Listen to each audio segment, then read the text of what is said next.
With working in tech, there always comes a small chance that you can get laid off, whether it be to budget cuts or company restructuring or overall just not making quota. There's always a chance that you will get laid off. And being laid off sucks, it truly does, which is why you always have to have something in your back pocket, whether it's a group of recruiters that you know or just an application that's been sitting there and you haven't been ready to send it off. Overall, having something in the back pocket just in case. Because just like that, they can let you go. And just like that, you could leave. Whether it's to, have a better skill set somewhere else or just a better opportunity opened up. And in my mind, I've done it before. I've had a job where I really, really love what I do, but they just weren't given enough. And I'm like, you know what? A better opportunity opened up. I love this job. I love where I am. But at the same time, charge it to the game. I'm not going to stick around. And a lot of people say that the job market isn't good enough for that. And I honestly believe it is, because when you have a job, people want you. But when you don't have a job, people don't want you. It's weird. I don't know. It all depends on what side of the job market you're on. He ate down.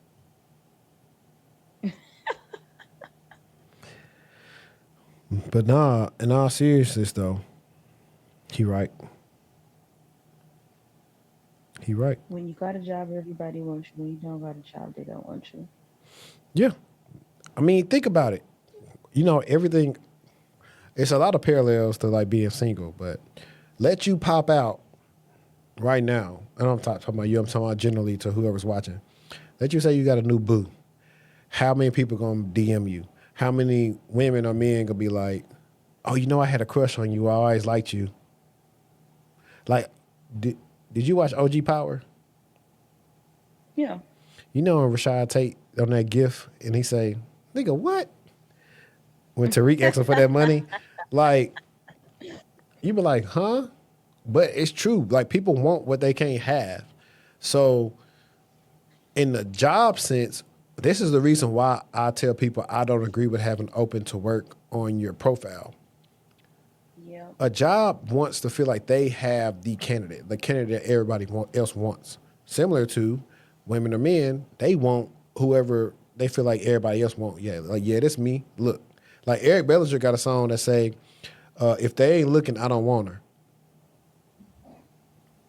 If they ain't looking, I don't want that girl. That's literally the hook he said on the song. That's literally what he say. So, having said all that, if they ain't poaching, they don't want you. When you are in a position of needing a role, it's always hard to get a role. When you have a role, everybody is saying, "Hey, I see that you're doing the work at whatever company. Let me tell you what we're doing over here and see if you'd be interested." No, or they say, "If you're interested, hey, click my link and schedule a 30-minute call." And most of the time in those situations, the real recruiters will post the range so you know if it's going to even be worth your time or not. Now, granted, I want to let y'all know this. It's not a one-to-one to your real life when it comes to dating, because if you got a good thing, hold on to it. When it comes to your job can be a good thing till it's a bad thing. So it ain't the same. I just want to make that delineation clear, all right? But all in all, he's right. And you start feeling jaded once you've been laid off. Like last time I was laid off was what? It was how many years ago? 8 years ago. That's the last time I was laid off. And I'm still How long was your stint?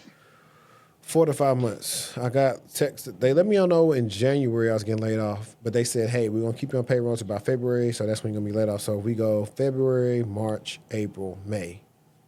I got the offer late May, And you started in and I June. started in June, and then we started the contract for the actual company in July. So, but Is that what the one where you were saying like you was about to crash out?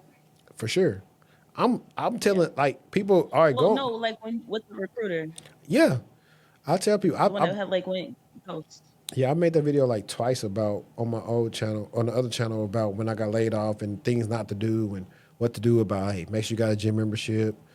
You can get unemployment and you can go do ride share so you can just make ends meet. Because truth be told, I don't know. I think I got deep on that one. I was just talking about how like a lot of us, if we like first gen graduates, a lot of times we might have been the person who was helping out a lot of the immediate family, but there was really not nobody there to help you when you got laid off, and Yep. where you didn't prepare for a layoff, where that your money started getting funny. Like I looked up because I was in UD at the time, so like when I got laid off, I got like 6 weeks of a severance plus I got my bonus paid out 100%. But like I said, if I go back in time, I'm like, look, I need 3 months severance. So I had started getting to where I made the hard choices. Like, hey, do I pay rent with this unemployment or do I pay my car note? And to the point where I had to choose rent, and I like I will eventually catch up on the car. And I never got too bad. I think I might have been a month or two behind, but I caught that up pretty fast once I got the new job. But I had to make some tough decisions. You But looking, I think it's important too, though. yeah, for sure. You look in the Balance. You fridge give and people this. Well, no, just even having this discuss. Oh my God, I can't even talk. From just having this discussion, like we talk a lot about how good it can be, but we don't really talk about the difficulties and how challenging it can be and how to maneuver in that season and in those spaces and how vulnerable it is, yeah, truly. for sure, for sure. And that's when, like, I'm just gonna keep it a straight being. That's when you see who really rock with you. That You part. you see who really rock with you. Like, hey, shoot, you want me to bring you some food or something like that? Like a person say that. Like this is I did the episode with Chris, and I was telling him it was like little stuff like that be hard for me to let go because if I feel like something I really needed at a time I didn't have, and you did something for me, like no matter what happens between us, I still feel like you was you was there for me when I needed it. Which I said Somebody showed up to you in a time of need. right, which Yeah. I said could be a good or a bad thing depending on how you're looking at it. Because sometimes it could be to a fault, but at the same time, like that stuff you don't ever forget it. Like so when I'm working with people and we having calls about they've been unemployed for a long time, I say, look, I get it. Wake up in the morning. I used to wake up like at 7 or 8. Because it's best to apply either late at night or early in the morning so you show up first so they can like hopefully select you or not. I'm doing my outreach on LinkedIn. And if don't nothing happen by like 12 or 1, I'm like, okay, I'm ready for the day to end so it can be the new day. And so I understand what everything people going through. That's why like you got to go to the gym. You got to go out and walk. Like I'm thinking when we was talking about the Texas Instruments role. I'm out for my birthday. Like yeah, I'm finna get a job offer. I'm out there spending money that I needed because I'm thinking I'm finna get a job because they told me, I'm hey, about to crash out. Bye. listen, you see, I'm having a good Like, no, time. like I'm crashing. I'm going to Top Golf. We out in Uptown. I'm like, oh yeah, I'm straight. This money I need. This is money I need. And so a lot of people, and I'm saying this too because like most of the time, all you hear about is like get in tech, but we don't ever really have these authentic conversations of like, hey, when you hit rock bottom, you hit rock bottom. Of like, We should maybe talk about that next episode. for sure. I mean, Like a I deeper can, dive into like be because I mean, I've been vulnerable about yeah, how it, long it took me to get a job. yeah. If we ever had like a Patreon episode where I can actually talk about some stuff I probably wouldn't want to share on For YouTube, real. about like Exactly. depression and some stuff like, hey, Hmm. dog, you would like a person who like don't never be depressed when you realize, dang, I was low key depressed but didn't know it, or the fact that what happens after you get a job after a layoff, you always looking over your shoulder and hoping like, dang. Anytime you hear a Teams message or an email you weren't expecting, you like, dang, they finna like let me know I'm about to go.